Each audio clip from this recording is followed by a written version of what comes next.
दोस्तों, अगर 24 घंटों में कुछ ही मिनट की रात हो तो क्या आपको अच्छी तरह से नींद आएगी और क्या आपको पूरा आराम करने का मौका मिलेगा?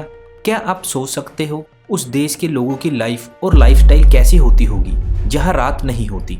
इन देश के लोगों के साथ मानो सूर्य कोई खेल खेलता रहता है और कई महीनों तक रात होने ही नहीं देता। दोस्तों, जब सर्दियों के मौसम में शाम जल्दी ढल जाती है और ठंडी पड़ने लगती है तो आप सोचते हैं काश सूरज थोड़ी देर और रहता और सुबह जल्दी निकल जाता। वहीं दूसरी ओर जब गर्मियों में कड़ी धूप पड़ती है तो आप सोचते हैं कि जल्दी शाम हो जाए और ठंडक का एहसास हो। आज लग रहा है ऐसा कि दूसरी दुनिया की बात कर रहे हैं, लेकिन नहीं दोस्तों, ऐसा मौसम हमारी धरती पर भी है। चलिए बताते हैं आपको उन देशों के बारे में जहां लोग तरस जाते हैं रात देखने के लिए। इस वीडियो में मैं आपको साइंटिफिक फैक्ट भी बताऊंगा कि आखिर इन देशों में रात क्यों नहीं होती, और वीडियो को लास्ट तक जरूर देखना। तो चलिए दोस्तों, पहले हम जान लेते हैं कि आखिर वो कौन से देश हैं जहां पर रात नहीं होती। Number 1, Alaska. ये आइसलैंड कभी रूस का हुआ करता था, लेकिन अमेरिका ने इसे रूस से खरीद लिया था। तब से ये अमेरिका का हिस्सा है। इसे ग्लेशियरों का राज्य भी कहा जाता है। यहाँ पर कई जगहों पर मई से जुलाई तक सूरज नहीं डूबता, यानी कि यहाँ भी कुछ समय के लिए रात नहीं होती। यहाँ करीब रात के 12:30 बजे सूर्य अस्त होता है और 51 मिनट बाद सूर्य उदय भी हो जाता है। Number 2, Canada. दुनिया के सबसे बड़े देशों में से एक कनाडा के कई जगह पर दिन और रात का विचित्र चक्कर देखने को मिलता है। ये देश साल के कुछ समय बर्फ से ढका रहता है, पर इसके उत्तर पश्चिम में कुछ इलाकों में साल की गर्मी के दिनों में 50 दिन तो सूर्य डूबता ही नहीं है और यहाँ लगातार दिन का उजाला रहता है। हाँ दोस्तों, आपने बिल्कुल सही सुना, 50 दिन तक सूर्य अस्त नहीं होता है, मतलब कि सूरज डूबता ही नहीं है और उजाला रहता है। Number 3, Finland. हजारों झीलों और आइसलैंड से बना ये काफ़ी खूबसूरत देश है। गर्मी के मौसम में यहाँ लगभग 80 दिन तक सूरज नहीं छिपता और यहाँ दिन का उजाला बना रहता है, और इसके अलावा सूरज रात में भी अपनी रोशनी करता रहता है। Number 4, Iceland. ये ग्रेट ब्रिटेन के बाद दूसरा सबसे बड़ा आइसलैंड है। क्षेत्रफल के हिसाब से ये दुनिया का 8वां सबसे बड़ा द्वीप है। कहा जाता है कि यहाँ 10 मई से लेकर लगभग जुलाई के अंत तक सूरज नहीं डूबता।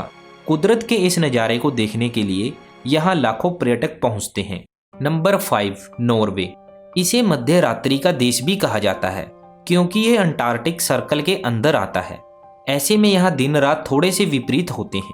यहाँ मई से जुलाई तक करीब 80 दिनों के लिए सूरज नहीं निकलता। इसी वजह से नॉर्वे में मई जुलाई के महीने में रात नहीं होती। Number 6, Sweden. इस देश में भौगोलिक स्थिति अलग होने के कारण यहाँ भी दिन रात का समय अलग होता है। स्वीडन की कई जगहों पर मई से अगस्त तक सूरज नहीं डूबता। यहाँ करीब 100 दिनों तक रात नहीं होती। अब भला आप सोच रहे होंगे कि इन देशों में आखिर रात क्यों नहीं होती है, तो अब मैं आपको इसका साइंटिफिक फैक्ट बताता हूँ। हमारी पृथ्वी का स्ट्रक्चर कुछ इस प्रकार है, यानी कि गोल है, जो कि अपने अक्ष पर घूमती रहती है और सूर्य की किरणें पृथ्वी के आधे हिस्से में निरंतर पड़ती रहती हैं। और जैसा कि आप सभी जानते हैं, पृथ्वी के गति के कारण ही दिन और रात का चक्कर चलता है। मतलब 12 घंटे की रात होती है और 12 घंटे के दिन होते हैं। लेकिन जैसा कि आप सभी जानते हैं कि हमारी पृथ्वी अपने अक्ष पर सीधी नहीं है, वह बल्कि थोड़ी सी झुकी हुई है। यानी कि हमारी पृथ्वी 23.5 डिग्री अपने हाथ से झुकी हुई है, जिसके कारण नॉर्थ पोल में मौजूद देश जो मैंने आपको पहले बताए हैं, जहां सूर्य की किरण निरंतर इन दिशाओं में पड़ती रहती है, यह सब देश नॉर्थ पोल में स्थित हैं। जैसा कि आप सब देख सकते हैं, पृथ्वी कंटिन्यू घूम रही है, लेकिन नॉर्थ पोल में जितने भी देश मौजूद हैं वहां सूर्य की किरण कंटिन्यू पड़ती रहती है। मीन 24 घंटे इस पर सूर्य की किरण पड़ती रहती है, जिस वजह से इन देशों में रात नहीं होती। और इसके विपरीत जब पृथ्वी सूर्य के ऑपोजिट साइड में चली जाती है तो इन देशों में कई महीनों तक रात रहती है, क्योंकि 24 घंटे में किसी भी टाइम सूर्य की किरण इन देशों तक नहीं पहुंच पाती, जिसके कारण यह देश कई महीनों तक अंधेरे में डूबा रहता है। दोस्तों, अब आप समझ गए होंगे कि इन देशों में लंबे दिन और रात क्यों होते हैं। तो दोस्तों, आशा करता हूं कि यह जानकारी आपको अच्छी लगी हो। अगर अच्छी लगी है तो वीडियो को ज़्यादा से ज़्यादा अपने फ्रेंड्स फैमिली के साथ शेयर करें। अगर आप नए हैं तो हमारे चैनल को सब्सक्राइब कर लें और बेल आइकन को प्रेस कर दें। फिर मिलते हैं एक और नई वीडियो में। धन्यवाद।